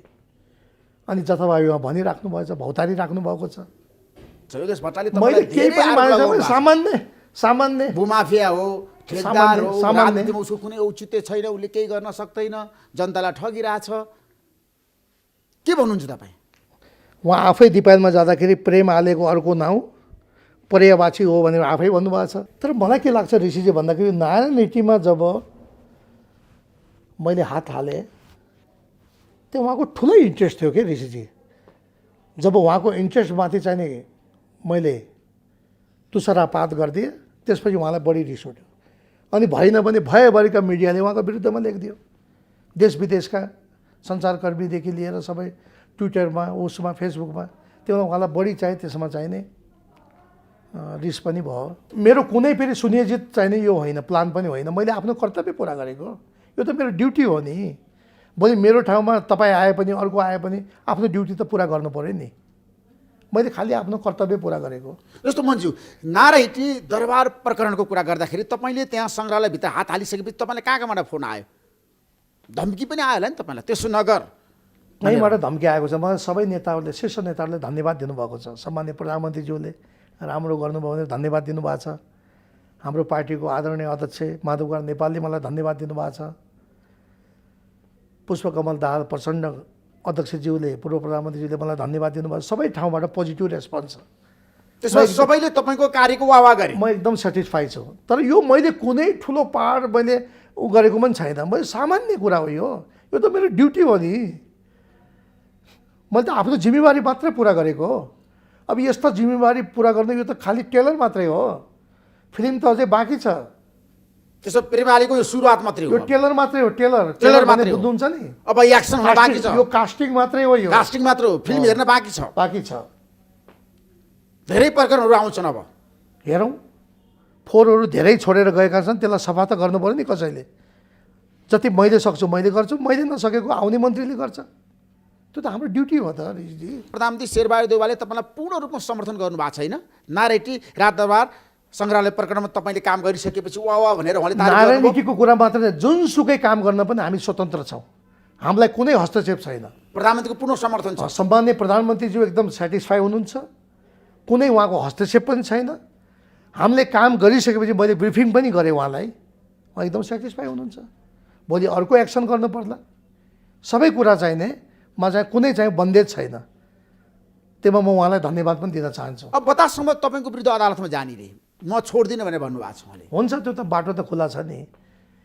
कानुनी प्रक्रिया अपनाउने त उहाँको आफ्नो स्वतन्त्रता छ। सरकारको जग्गा उहाँले आफैले कब्जा गर्ने, आफै चाहिँ अदालत जाने, जानुस्, त्यसमा केही समस्या भएन। हामी त्यसको जवाब दिउँला। होइन, सम्झौता तपाईँले गर्नुभएको छ नि त उहाँलाई त्यहाँ कफी सप खोल्न दिने। फेरि तपाईँ 6 आनाको टेन्डर कौडीको भाउमा चाहिँ तपाईँको चाहिँ टेन्डरमा उहाँले लिनुभएको छ। 14 रोपनीको भाव छैन क्या ऋषि। 14 रोपनीको कुनै पनि सम्झौता छैन। त्यो जबरजस्ती गर्नुभयो उहाँले। त्यो उहाँको ठुलो दुस्साहस पनि हो क्या, ठुलो दुस्साहस गर्नुभयो उहाँले। त्यो गर्दै नमिल्ने काम उहाँले गर्नुभयो क्या। तर हुन त अरू पूर्व मन्त्रीहरूको पनि सपोर्ट त होला उहाँलाई, गर्नुभयो होला उहाँले, होइन? उहाँलाई सपोर्ट गर्नुभयो होला। तर यो ठुलो दुस्साहस हो। तर आनन्दराज बतासको त प्रधानमन्त्री शेरबहादुर देउवासँग नि सम्बन्ध छ नि। 27 वर्ष सँगै बसेर काम गरेको भनेर उहाँले बताउनु भएको छ नि। आनन्द बतासको मात्रै सम्बन्ध हुन्छ, 3 करोड नेपाली जनताको सम्बन्ध हुँदैन आफ्नो प्रधानमन्त्रीसित? सबैको सम्बन्ध छ नि। हामीलाई गौरव छ नि शेरबहादुर देउवा प्रधानमन्त्री भएकोमा। मेरो पनि सम्बन्ध छ, उहाँको पनि सम्बन्ध छ, तपाईँको पनि सम्बन्ध छ। 3 करोड नेपाली जनताको सम्बन्ध छ नि। अनि सम्बन्ध हुनासाथ जे मन लाग्यो त्यो गर्न मिल्छ र भने ऋषिजी? अहिलेको अवस्थामा तपाईँ लन्डन जानुभयो र तपाईँ दुवा पनि जानुभयो, तपाईँ खाडी मुलुक पनि जानुभयो। अस्ति टिकट प्रकरण कुरा आएको छ क्या, तपाईँले महँगोमा चाहिँ टिकट लिएर जानु पऱ्यो, घुम्नु पऱ्यो क्या। सुन्नुहोस् न, त्यो बाहिर एकदम वास्तविकता बताउनुहोस् है। म तपाईँलाई भन्छु, WTMको प्रोग्राममा जाँदाखेरि जाँदाभन्दा अगावै हाम्रो पर्यटन बोर्डको CEO धनञ्जय रेग्मीजीले मलाई जानु पऱ्यो हजुर WTMको प्रोग्राममा लन्डन भन्नुभयो। सचिवजीले भन्नुभयो, होइन? मैले किन जाने, म नजाउँ, मेरो यहाँ काम छ, धेरै कामहरू ठाटी छ, मैले काम गर्नुपर्छ भने। नै जानु पऱ्यो हजुर, जानु पऱ्यो, मेरो यहाँ ब्रिफिङको काम पनि बाँकी छ भने जानै पऱ्यो। त्यो त राम्रो छ, त्यो इन्टरनेसनल फोरम हो, त्यहाँ बोल्नुपर्छ, टुरिज्म प्रमोसनको लागि बोल्नुपर्छ भन्नुभयो उहाँहरूले। अब त ठिकै छ भनेर गइयो। अब त्यो क्याबिनेटबाट पनि पास भएको छ, पर्यटन मन्त्रालयले त्यसको टिकट पनि बियर गर्ने भनेछ। अब टिकट कति पर्छ के पर्छ मैले सोध्दै हिँड्ने हो र भने। तर बाहिर चर्चा भयो नि त, महँगो टिकटमा जानु हो। सुन्नुहोस् न, त्यो त मन्त्रालयको काम हो नि, त्यो मेरो काम त होइन नि। एउटा देशको मन्त्री जहाजमा नचढेर जहाजमा नउडेर कि पैदल लन्डन जान सक्छ त अनि ऋषिजी? त्यो त राज्यले गर्ने दायित्व हो नि, होइन? अब त्यहाँ गइसकेपछि अब बोल्ने कुरामा चाहिने सबै देशका मन्त्रीहरूले भाग लिएछन्, पार्टिसिपेन्ट भएछन्, सबले आफ्नो आफ्नो देशको टुरिज्म प्रमोसनको कुराहरू गरेका छन्। म त त्यो टेबलभन्दा बाहिर हेर्नुहोस्। अब यस्तो फित्लो चाहिँ म्यानेजमेन्टले गर्दाखेरि बदनाम मेरो भन्दा पनि देशको बदनाम भयो नि। सबै मन्त्रीले राउन्ड टेबलमा आफ्नो आफ्नो देशको टुरिज्म प्रमोसनको कुराहरू गरिराख्नु भएको छ। म त टेबलभन्दा बाहिर छु के, आउट अफ टेबल। अब कस्तो चाहिने तपाईँको व्यवस्थापन होला भन्नुहोस् न। अब त्यस्ता मान्छेलाई योगेशजीले पाउनु भएको छ। हिजो उहाँले भन्नुभयो त्यो बिचरा 2-3 बोतल रक्सी लिएर आएको धनञ्जय भन्नुभयो, होइन? त्यो 2-3 बोतल हो र भने 6 बोतल रक्सी ल्याएको प्रमाण भेटेको छ। 5,000 उहाँले जरिमाना तिर्नु भएको छ अनि उहाँ 3 बोतल भन्दै हुनुहुन्छ महाशयले। अनि तपाईँले चाहिँ 10 बोतल रक्सी ल्याएको? जबकि म रक्सी नै खाँदैन। तपाईँले रक्सी ल्याएकै होइन? छैन, ल्याउनु भएकै होइन रक्सी? म होइन नेवर, म रक्सी पनि खाँदैन। सुन्नुहोस् न, म विस्की पनि, सुन्नुहोस् न, रक्सी भनेको त रक्सी भनेको सुन्नुहोस् न, रक्सी भने धेरै परको कुरा भयो कि ऋषिजी।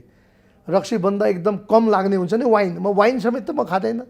कहाँको रक्सीको कुरा गरेँ होला? तर तपाईँले अरू साथीभाइलाई ल्याइदिनु पर्यो रक्सी। होइन भने होइन, मन्त्रीले रक्सी बोकेर जानुपर्छ साथीभाइको लागि। झन् साथीभाइले गिफ्ट लिएर आउँछन् दसैँ तिहारमा। तपाईँ रोलेक्स घडी माधवमा नेपाललाई ल्याइदिनु पर्यो। ए बाबा, रोलेक्स घडी मैले भने रोलेक्स घडी देखाओस् भने प्रुफ गरेर देखाए भयो नि। सिसिटिभीमा त देखिन्छ अरे नि त। देखाए भयो नि त नि। अनावश्यक चाहिने त्यो योगेश भट्टराईले भन्नुभएको छ सिसिटिभी हेर्नु उहाँले चुनौती दिनुभएको छ सबैलाई। उहाँको कुरा छोडिदिनुहोस् कि उहाँ चाहिने कुन चाहिने तनावमा हुनुहुन्थ्यो। तपाईँले पनि उल्टो प्रश्न सोध्नुभयो, उहाँले पनि उल्टो जवाब दिनुभयो। मोबाइल पनि तपाईँ ल्याएको होइन? सुन्नुहोस् न, मेरो कुरा सुन्नुहोस् न भने माधव नेपाललाई मैले दिँदै दिएको छैन। आइफोन दिएको होइन? छैन भने त्यो गलत कुरा नभन्नुहोस् न तपाईँ। फेरि त अर्काका कुरा सुनेर तपाईँ किन त्यसरी कुरा गर्नुहुन्छ? त्यो कुरा सुन्दा मेरो कान पाकिसक्यो। वाहियात कुरा हो त्यो, झुट कुरा हो त्यो, त्यसको कुनै अर्थ छैन क्या ऋषिजी। त्यसो भयो भने अर्को प्रसङ्गमा जाउँ बरु। त्यसो भए ठिक छ, यो च्याप्टर क्लोज। जस्तो तपाईँले धनञ्जय रेग्मीलाई हटाउँछु भन्नुभएको छ, हटाउन सक्नु भएन, अदालतले उहाँलाई फेरि बचाइदियो। उहाँले आंशिक आदेश लिएर आउनुभएको छ। अब 3 गते फेरि बहस हुन्छ। हाम्रो यहाँबाट हामीले जुन समिति बनाएका छौँ छानबिनको लागि, उहाँहरूले चाहिने रिपोर्ट कलेक्सन गरिराख्नु भएको छ, बयान लिइराख्नु भएको छ। थुप्रै त्रुटिहरू उहाँका भेटेका छन् अनि उहाँलाई नै जोगाउन योगेश भट्टराईजी लागिराख्नु भएको छ, होइन? त्यसो भएको हुनाले अब 3 गतेको फैसला पछि सबै कुरा अगाडि आउँछ। तर तपाईँले धनञ्जय रेग्मीलाई साँडे भनिसकेपछि तपाईँ विवादमा पर्नुभयो नि, किन साँडे भन्नुभयो भन्नुहोस् त? आज खुलस्त पार्नुहोस् त। होइन, कहिलेकाहीँ के हुन्छ, आफ्नो मातहतका कर्मचारीहरूलाई कहिलेकाहीँ अलिकता टाइट पनि गर्नुपर्छ। उहाँको त्यो सबै कुरा एक्टिभिटी हेर्दाखेरि त्यस्तै थियो क्या लगभग। त्यो खालि एउटा मैले ऊ मात्रै गरेको उहाँलाई, त्यस्तो अन्यथा होइन। अलिक कर्मचारी भयो चाहिँ अलिक शिष्ट हुनु पऱ्यो, होइन? अलिकता तपाईँको चाहिने आफ्नो मर्यादामा हिँड्नु पऱ्यो, होइन? उहाँको जुन बिहेभ त त्यो मलाई राम्रो नलागेको हुनाले मैले त्यो नभन्दा पनि हुन्थ्यो, तर भइहाल्यो भने, होइन? तर अलिकता उहाँले पनि सचिनुपर्छ, कर्मचारीमाथि आक्रमण गर्नुहुन्छ, गाली गर्नुहुन्छ, कर्मचारीमाथि तपाईँ सुन्नुहोस् न, आक्रोशित भएर गाली गर्ने। ऋषिजी, म ब्राह्मण क्षेत्री जस्तो चाहिँ मिलाएर बोल्न जान्दैन। मगरको छोरो जे देखेछु त्यो बोल्छु मैले। अब बोल्दाखेरि तपाईँ पनि इन्टरभ्यू लिँदैन कति जोडले बोल्नुहुन्छ त? त्यो रिसाएको होइन नि त, त्यो स्वभाव हुन्छ मान्छेको, होइन? अब तपाईँ ऋषि धमला हुनुहुन्छ, तपाईँ त जनजातिको स्वभाव जस्तो मान्छु म त तपाईँलाई। त्यसो भने यो आफ्नो आफ्नो स्वभाव हुन्छ, त्यसलाई अन्यथा कसैले लिनु हुँदैन। त्यसो भए जहाँ जाँदै लुम्बिनी विकास कोषको कुरा गर्न चाहन्छु मन्जु, त्यहाँ पनि फेरि होटेल खोल्नको लागि तपाईँले अनुमति दिनुभएको छ अरे नि? हो, त्यो मास्टर प्लान अनुसार धेरै ठाउँमा हामीले चाहिँ त्यहाँ चाहिने तपाईँको चाहिने 2-2 बिघा 3 बिघा 4 बिघामा सबै दिने गरिएको छ। त्यहाँ फेरि हकी होटेल भन्ने पनि छ, पहिला जापानिजले चलाएको थियो अनि पछिल्लो चरणमा चाहिने हाम्रो यति होल्डिङले त्यो लिनुभएको छ। त्यो मास्टर प्लान अनुसार जहाँ खाली छ त्यसलाई छिटै कम्प्लिट गर्नको लागि त्यो नियम प्रक्रिया अनुसार दिन मिल्छ। त्यो सुरज वैद्यलाई तपाईँले होटेल खोल्न अनुमति दिनुभएको? किन दिन नमिल्ने हुन्छ र भने वास्तविकता के हो? सुन्नुहोस् न, म आउनुभन्दा पहिल्यै त्यो त्यसको चाहिने मास्टर प्लानमा धेरैले चाहिने त्यहाँ निवेदन हालेका थिए। निवेदन अनुसारको डिजाइन हाम्रो लुम्बिनी विकास कोषले एउटा डिजाइन मापदण्ड बनाएको थियो। त्यो मापदण्ड सुरज वैद्य लगायतका अरू कम्पनीले पनि दिएको थियो, त्यही अनुसार चाहिँ दिने कामहरू चाहिँ भएको छ। बोर्डको बैठकले दिएको छ फेरि। तर मास्टर प्लान अनुसार त्यहाँ 2वटा भन्दा 3वटा होटल कसैले पनि खोल्न पाउँदैन नि त। किन पाउँदैन? जति मास्टर प्लानमा जे छ त्यो मापदण्ड अनुसारै दिएको छ फेरि। त्यसमा तलमाथि छैन, त्यसमा दिएन म भन्दैन, त्यो हिचकिचाउट छैन मलाई त्यसमा। किन बाहिर चर्चा भएको छ सुरज वैद्यलाई होइन पेरुमालेले अनुमति दिनुभयो लुम्बिनीमा होटल किन खोल्नको नदिने लागि। त? किन नदिने भने जे हो त्यही भन्छु मैले। मास्टर प्लानमा जे छ त्यही अनुसार चाहिँ त्यो निर्णय भएको हो।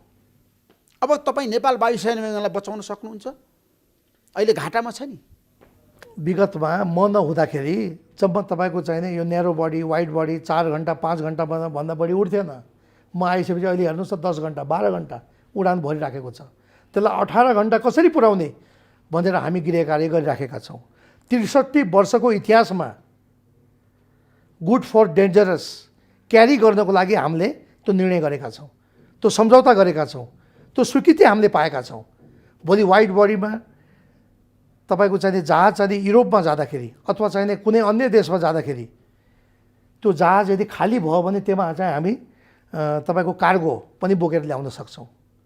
त्यो कार्गो बोक्दाखेरि अरूले बोक्नुभन्दा 4 गुणा बढी त्यसको मूल्य हामीले पाउँछौँ।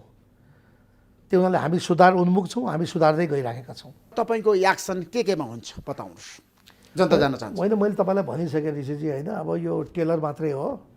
अब पशुपति क्षेत्र विकास कोष पशुपति क्षेत्र विकास कोषमा पनि सुधार्न सक्नुहुन्छ, त्यहाँ धेरै गाह्रो छ नि। भारतीय प्रधानमन्त्री नरेन्द्र मोदीले 25 करोड भारू पैसा दिएर पशुपति क्षेत्र हाताभित्र 17 रोपनीमा भएको जग्गामा होटल निर्माण गर्ने भनेर उहाँले चाहिँ 25 करोड रुपियाँ दिनुभएको थियो। त्यो अनुसारको त्यहाँ भवन पनि निर्माण भयो। पूर्व प्रधानमन्त्री केपी ओली र भारतका प्रधानमन्त्री नरेन्द्र मोदीले उद्घाटन पनि गर्नुभयो र त्यो चाहिने पशुपति क्षेत्र विकास कोषले नै सञ्चालन गर्नुपर्थ्यो। तर त्यसलाई पनि के गरियो भन्दा तपाईँको सेटिङमा त्यो टेन्डर पनि दिइयो भन्ने कुरा आएको छ। मलाई फोनबाट पनि आएको छ। तपाईँले त छानबिन समिति गठन गर्नुभएको छ। मेरो सचिवालयमा पनि त्यो कुरा आएको छ। त्यो तथ्य सत्य के हो भनेर मैले छानबिन कमिटी गठन गरेको छु। अब छिटै त्यसको प्रतिवेदन सार्वजनिक हुन्छ। त्यहाँ पनि तपाईँ अब छोड्नुहुन्न दोषीलाई, गल्ती गर्नेलाई। तपाईँलाई मैले सुरुमा कोषको कुरा गरिरहेको छु। मैले सुरुदेखि तपाईँलाई अन्तिमसम्म भन्दैछु, टेलर हो यो, टेलर। यो नारायणहिटी सङ्ग्रहालय भनेको एउटा टेलर हो। यो फिल्म बिस्तारै आउँछ। नेतृत्वले छ नि राम्रो काम गरेको देख्न चाहँदैन, अनि प्रेमालेलाई हटाएर एक्सन लिएर राजीनामा गराउनु बाध्य पार्यो भने होइन, सबै नेताहरू खुसी हुनुहुन्छ, त्यस्तो केही पनि छैन। इङ्ग्लिसमा एउटा भनाइ छ नि ऋषिजी, गाह्रोको कुरा गर्नुभयो नि। One politician who win without any trouble that is victory, but one who win with lot of troubles that is history. अप्ठ्यारो छ, फोहोर धेरै छ, सफा गर्नुपर्ने छ। म सफा गरेर छोड्छु, जति सक्छु त्यति सफा गर्छु। र अर्को एउटा नेपालीमा भनाइ छ, हात्ती हिँड्दै गर्छ, कुकुर भुक्दै गर्छ।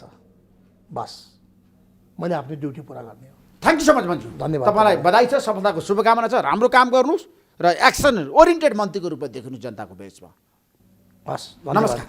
धन्यवाद ऋषिजी, मलाई मेरो कुरा राख्ने जुन अवसर दिनुभयो यसको लागि तपाईँ लगायत सबै साथीहरू